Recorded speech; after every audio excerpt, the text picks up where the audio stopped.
సోదరీ సోదరులారా, ఈ అధ్యాయంలో యాకోబు మృతిని గురించి వినబోతున్నాం. యాకోబును కనాను దేశంలో సమాధి చేశారు. ఆ తరువాత యోసేపు కూడా చనిపోతాడు. ఈ రెండూ మరణవార్తలే. మరణం అనే మాట మొట్టమొదటిసారి ఆదికాండం 3వ అధ్యాయంలో వినబడింది. అయితే ఈ మరణాన్ని మానవుడే కోరి తెచ్చుకున్నాడు. ఆదికాండం 2వ అధ్యాయం 17వ వచనంలో దేవుడు హెచ్చరిక చేశాడు. మంచి చెడ్డల తెలివినిచ్చే వృక్షఫలములను తినకూడదు. నీవు వాటిని తినే దినమున నిశ్చయముగా చస్తావు. ఇది నరునికి దేవుడిచ్చిన ఆజ్ఞ. దైవాజ్ఞను మీరి మరణాన్ని తెచ్చిపెట్టుకున్నాడు మానవుడు. అందుకే రోమాపత్రిక 5వ అధ్యాయం 12వ వచనంలో పౌలు హెచ్చరిక చేస్తూ అన్నాడు, ఒక మనుష్యుని ద్వారా పాపమును, పాపము ద్వారా మరణమును లోకంలో ప్రవేశించాయి. ఎందుకనగా మనుష్యులందరూ పాపం చేశారు. మరణం అందరికీ సంప్రాప్తమైనది. ఆదికాండం గ్రంథమంతా ఇదే సత్యాన్ని రుజువు చేస్తుంది. పాపమనేది ఊహ కాదు, మరణమనేది వాస్తవం. ఆదికాండం ఏదెను తోటలో దేవునితో మానవునితో ఆరంభమై ఈజిప్టులో ఒక శవపేటికతో ముగుస్తుంది. ఆదికాండం గ్రంథమంతా మనకు నేర్పుతున్న సత్యం ఇదే. మానవ కుటుంబంలోనికి పాపం వచ్చి మానవులందర్నీ చావుగొట్టు మనుష్యులనుగా చేసి విడిచింది. అయితే దేవుడు విశ్వసనీయుడని, మానవుడు జీవమార్గాన్ని కనుగొనేటందుకు మార్గం చూపుతాడని ఈ గ్రంథంలో మనం నేర్చుకుంటాం. ఇప్పుడు 50వ అధ్యాయంలో 1వ వచనం నుండి వినండి. యోసేపు తన తండ్రి ముఖము మీద పడి అతణ్ణి గురించి ఏడ్చి తండ్రిని ముద్దు పెట్టుకున్నాడు. సంతాపాన్ని వెలిబుచ్చాడు. యోసేపు తన తండ్రిని ఎంతో ప్రేమించాడు. ఈ రోజున కుటుంబాలలో పిల్లలకు తల్లిదండ్రులను గురించి శ్రద్ధ సన్నగిల్లుతున్నది. ఈ రోజున కుటుంబాలలో తల్లిదండ్రులను సన్మానించే పిల్లలు బహు కొద్దిమంది. 1 యోహాను 2వ అధ్యాయంలో 3 గుంపులను ఉద్దేశించి దేవుడు మాట్లాడుతున్నాడు. చిన్న పిల్లలారా, యువకులారా, తల్లిదండ్రులారా అంటూ సంబోధిస్తున్నాడు. తండ్రులు తమ అనుభవంలో నుండి యువతీ యువకులకు నేర్పగలిగింది ఎంతో ఉంది. తండ్రి దీవెన బిడ్డలకు ఎంతో మేలు. వారి భవిష్యత్తుకు తండ్రి ప్రార్థన ఎంతో అవసరం. యోసేపు సుగంధ ద్రవ్యాలతో తన తండ్రి శవాన్ని సిద్ధపరచాలని తన దాసులైన వైద్యులకు ఆజ్ఞాపించాడు. గనుక ఆ వైద్యులు ఇశ్రాయేలును అనగా యాకోబును సుగంధ ద్రవ్యాలతో సిద్ధపరిచారు. శవాన్ని ఈజిప్టు వారు సిద్ధపరిచే విధానం ఎంతో ఘనమైనది. ఈజిప్టు త్రవ్వకాలలో బయలుపడిన అవశేషాలు ఈ సత్యాన్ని వెల్లడి చేస్తాయి. శవాలను సుగంధ ద్రవ్యాలతో భూస్థాపనకు సిద్ధపరచటంలో ఈజిప్టు దేశీయులను మించిన వారు ఎవ్వరూ లేరు. యోసేపు వైద్యులను పిలిపించి తండ్రి శవాన్ని సుగంధ ద్రవ్యాలతో సిద్ధం చేయించాడు. ఈజిప్టు నాగరికత నాటి ప్రపంచంలో ఎంతో పేరు ప్రఖ్యాతులు చెందినది. అప్పటి శవాలు నేటి వరకు కూడా చెడిపోకుండా భూగర్భంలో పదిలంగా ఉన్నాయంటే ఈజిప్టు వారి శాస్త్రీయ రసాయనిక విజ్ఞానానికి జోహారులు. హెబ్రోనులో నేటి వరకు అప్పటి అవశేషాలు దొరుకుతూనే ఉన్నాయి. యాకోబు చనిపోకముందు తన కోరికను వెలిబుచ్చాడు. నన్ను మక్పేలా గుహలో పాతిపెట్టండి అని అడిగాడు. యాకోబుకు ఉన్న పునరుత్థాన నిరీక్షణ గొప్పది. దేవుడు తనను సమాధి నుండి లేపుతాడు. అప్పుడు తాను వాగ్దత్త భూమిలోనే ఉండాలి, అక్కడే తాను లేపబడాలి అనేది అతని వాంఛ. ఈ రోజున మన విశ్వాసమేమిటి? యేసుక్రీస్తు యొక్క సంఘ నిరీక్షణ ఏది? యేసు ప్రభువు వస్తాడని, తన సంఘ వధువును తీసుకువెళుతాడని, తనతో కూడా పరలోకంలో సదాకాలం ఉంచుకుంటాడని సంఘం నిరీక్షిస్తుంది. మనం అంతరిక్షంలో నూతన యెరూషలేములో ఉంటాము. మనకు మహోజ్వలమైన నిత్య భవిష్యత్తు ఉన్నది. యూదులకు ఉన్న ఇహలోక రాజ్య వాగ్దానాన్ని మించినది మనకున్నది. మనకు పరలోక రాజ్య వారసత్వం యేసుక్రీస్తును బట్టి సంక్రమించింది. సుగంధ ద్రవ్యములతో సిద్ధపరచబడే వారి కోసం దినములు సంపూర్ణమగునట్లు యాకోబు కోసం 40 సంపూర్ణ దినములు ప్రకటించబడినవి. యాకోబును గురించి ఈజిప్టు వారు 70 రోజులు అంగలార్చారు, సంతాపం వెలిబుచ్చారు. 40 రోజులు శవాలను సమాధి కోసం సిద్ధపరిచారు. ఎన్నెన్నో సుగంధ ద్రవ్యాలు, ఓషధులు వాడారు. ఈజిప్టు దేశీయులందరూ యాకోబు కోసం సంతాపం వెలిబుచ్చారు. వారు లాంఛనప్రాయంగా ఇది చేయలేదు. యాకోబు ఈజిప్టు దేశంలో ఒక గొప్ప భక్తుడుగా అందరికీ తెలుసు. యోసేపునకు తండ్రి గనుక అందరూ అతణ్ణి ఎంతో అభిమానించారు. యోసేపు ఈజిప్టు దేశాన్ని సంరక్షించిన పరిపాలకుడు. యాకోబు అందరికీ చిరపరిచితుడైన భక్తుడు. యాకోబును గూర్చిన అంగలార్పు దినములు గడచిన తరువాత యోసేపు ఫరో ఇంటి వారితో మాట్లాడాడు. మీ కటాక్షం నా మీద ఉన్న ఎడల మీరు అనుగ్రహించి నా మనవి ఫరో చెవిని వేసి నా మాటగా చెప్పండి. నా తండ్రి నా చేత ప్రమాణం చేయించి, ఇదిగో నేను చనిపోతున్నాను, కనానులో నా నిమిత్తం సమాధి తవ్వించుకున్నాను, అందులోనే నన్ను పాతిపెట్టమని నా తండ్రి కోరాడు. కాబట్టి తమ సెలవైతే నేనక్కడికి వెళ్లి నా తండ్రిని పాతిపెట్టి మళ్లీ వస్తాను. ఫరో అన్నాడు, అతడు నీ చేత చేయించిన ప్రమాణం చొప్పున వెళ్లి నీ తండ్రిని పాతిపెట్టు. కాబట్టి యోసేపు తన తండ్రిని పాతిపెట్టడానికి వెళ్లిపోయాడు. అతనితో ఫరో ఇంటి పెద్దలైన అతని సేవకులందరూ, ఈజిప్టు దేశపు పెద్దలందరూ, యోసేపు ఇంటి వారందరూ, అతని సహోదరులు, అతని తండ్రి ఇంటివారు వెళ్లారు. వారు తమ పిల్లలను, తమ గొర్రెల మందలను, తమ పశువులను మాత్రం గోషేను దేశంలో విడిచిపెట్టారు. సోదరీ సోదరులారా, గమనించారా? ఈజిప్టు దేశమంతటా యోసేపు మంచి పేరు ప్రఖ్యాతులు గడించాడు. ప్రజలు అతణ్ణి ఎంతో గౌరవించారు, ప్రేమించారు. అతని పట్ల ఎంతో కృతజ్ఞతను వెలిబుచ్చారు. ఒక పెద్ద ఊరేగింపు బయలుదేరింది. ప్రపంచం మొత్తంలో అంత పెద్ద సమాధి కార్యక్రమం ఎక్కడా జరిగి ఉండలేదు. ఈజిప్టు నుండి కనానులోని హెబ్రోనుకు ఈ ఊరేగింపు తరలి వెళ్ళింది. వారు రథములు పూంచి పెద్ద సమూహంగా బయలుదేరారు. వీరు తిరిగి వస్తారని ఫరో నమ్మాడు. యోసేపు సేవలు ఇంకా ఈజిప్టుకు కావాలి. అతడు తిరిగి రావాలని ఫరో ఎంతగానో ఆశించాడు. యొర్దానుకు అవతల ఉన్న అఠదు కళ్ళము వద్దకు చేరి అక్కడ బహుఘోరముగా అంగలార్చారు. యోసేపు తన తండ్రిని గూర్చి 7 దినములు దుఃఖించాడు. ఆ దేశమందు నివసించిన కనానీయులు అఠదు కళ్ళము వద్ద వారి సంతాపం చూచి, ఇది ఈజిప్టు వారికి మిక్కుటమైన దుఃఖము అని చెప్పుకున్నారు. గనుక దానికి ఆబేల్ మిశ్రాయిము అనే పేరు పెట్టబడింది. అది యొర్దానుకు అవతల ఉన్నది. అతని కుమారులు కనాను దేశమునకు అతని శవాన్ని తీసుకొనిపోయి మక్పేలా పొలమందున్న గుహలో పాతిపెట్టారు. దానిని, ఆ పొలమును అబ్రహాము తనకు శ్మశానము కొరకు స్వాస్థ్యముగా ఉండే నిమిత్తం మమ్రే ఎదుట హిత్తీయుడైన ఎఫ్రోను వద్ద కొన్నాడు. ఈ సందర్భంలో మా శ్రోతలు ఒక విషయం గుర్తించాలి.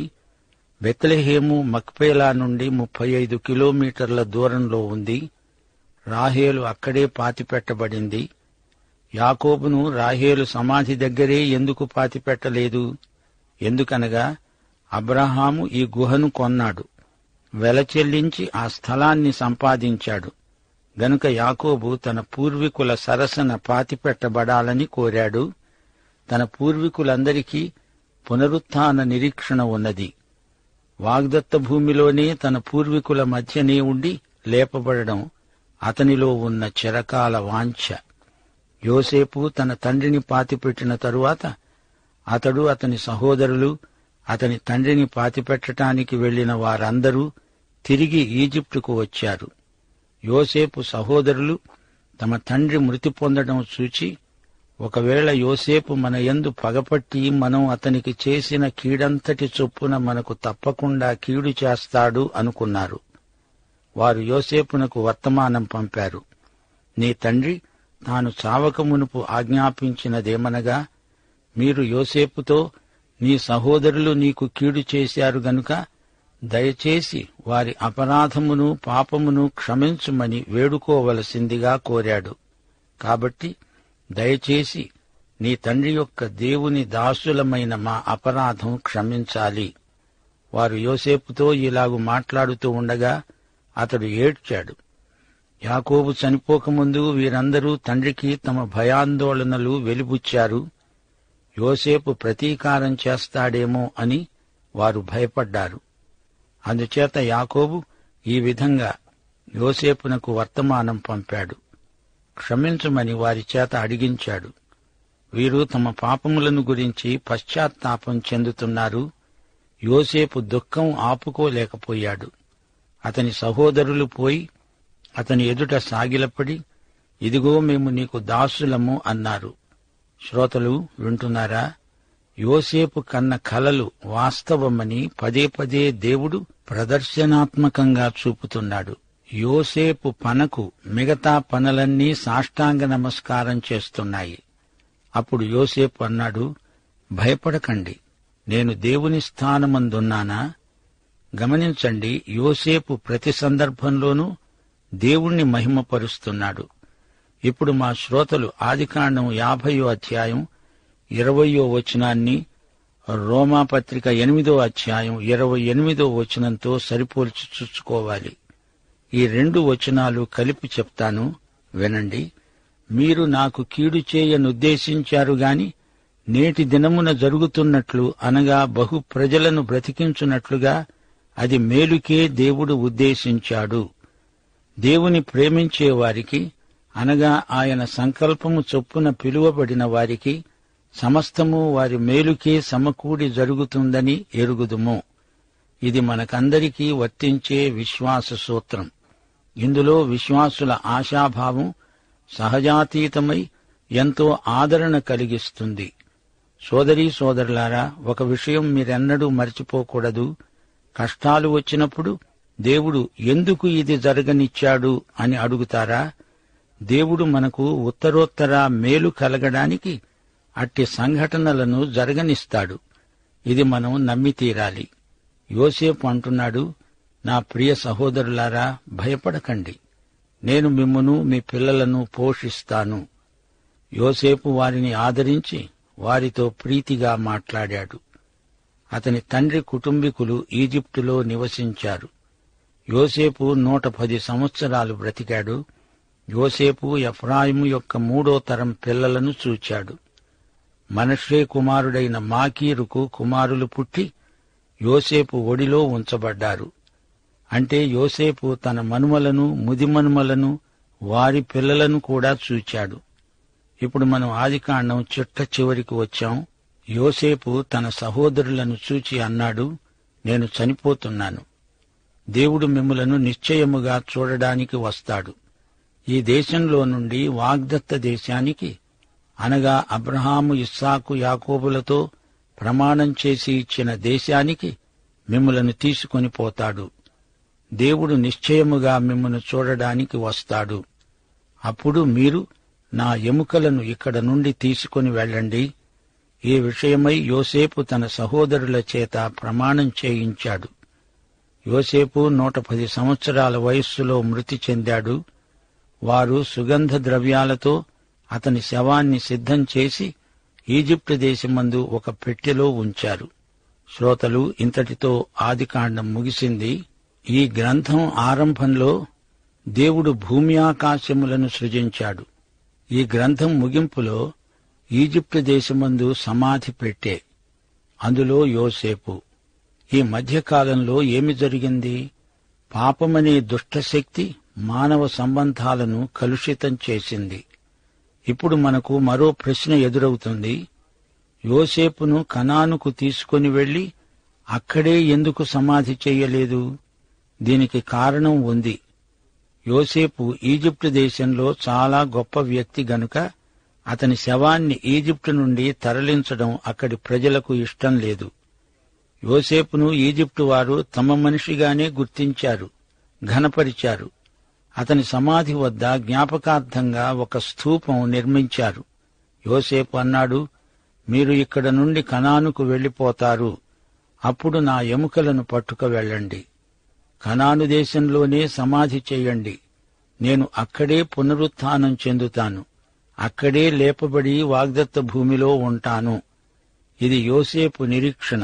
అంతేకాదు, అలనాటి గోత్రకర్తలందరికీ అదే నిరీక్షణ. హెబ్రీ పత్రిక 11వ అధ్యాయం 22వ వచనంతో ఆదికాండం సందేశం ముగిస్తాము. యోసేపు తనకు అవసాన కాలము సమీపించినప్పుడు విశ్వాసమును బట్టి ఇశ్రాయేలు కుమారుల నిర్గమనమును గూర్చి ప్రశంసించి తన శల్యములను గూర్చి వారికి ఆజ్ఞాపించాడు. సోదరీ సోదరులారా, ఆదికాండం ఇంతటితో ముగిసింది. ఈ గ్రంథంలోని 50వ అధ్యాయం మనకెన్నో ఆధ్యాత్మిక సత్యాలను నేర్పుతుంది. యోసేపు జీవితమంతా దేవుని సంకల్ప పరిధిలో గడిచింది.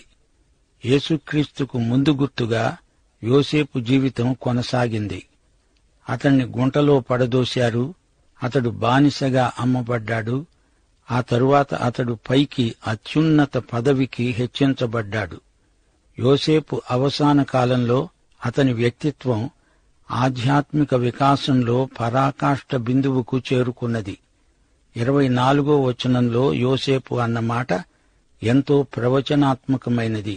జరగబోయే సంఘటనలను ప్రవచిస్తోంది. నేను చనిపోతున్నాను, దేవుడు నిశ్చయముగా మిమ్ములను చూడడానికి వస్తాడు. ఈ దేశములో నుండి తాను అబ్రహాము, ఇస్సాకు, యాకోబులతో ప్రమాణం చేసి ఇచ్చిన దేశానికి మిమ్ములను తీసుకువెడతాడు. ఈ ప్రవచనము యొక్క నెరవేర్పు నిర్గమకాండంలో మొదలై యెహోషువ గ్రంథంలో ముగింపునకు వస్తుంది. యాకోబు కుటుంబాన్ని దేవుడు ఒక గొప్ప జాతిగా రూపొందించబోతున్నాడు. వారిని ఈజిప్టు నుండి బయటికి నడిపిస్తాడు, వాగ్దత్త భూమిలోకి చేరుస్తాడు. ఇక్కడ యోసేపు ఒక ప్రవక్తలాగా మాట్లాడుతున్నాడు. ఇశ్రాయేలు జాతి ఈ వాగ్దానం మీదనే ఆధారపడి ఉంది.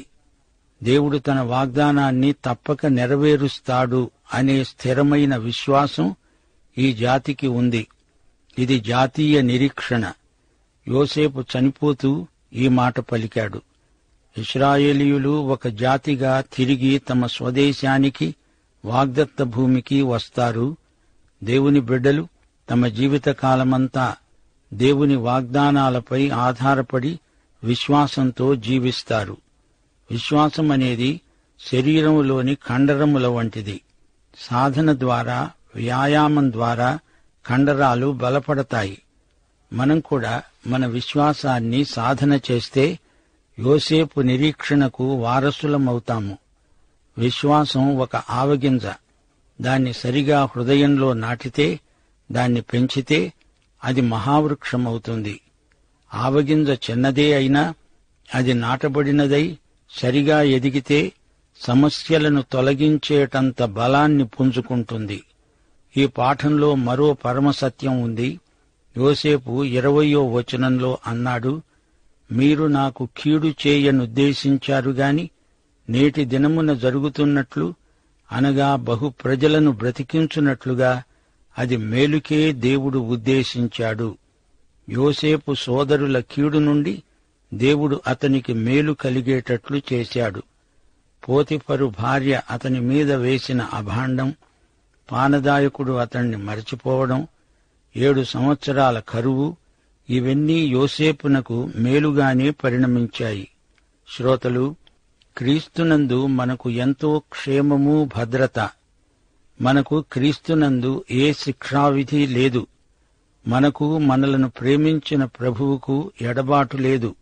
అంతేకాదు, క్రీస్తునందున్న బిడ్డలకు ఎట్టి కలవరము ఉండదు. సైతాను తలపెట్టిన కీడు మనకు మేలుగా పరిణమిస్తుంది. అనగా మన దేవుడు అలా చేయగల సమర్థుడు. ఈ పాఠంలో మరో ముఖ్య సత్యం మా శ్రోతల దృష్టికి తేగోరుతాము. అహరోను, మోషే, ఏలీ, బాప్తిస్మకుడైన యోహాను వీరు లేవి గోత్రికులు. దావీదు, యేసుక్రీస్తు యూదా గోత్రికులు. సంసోను దాను గోత్రికుడు.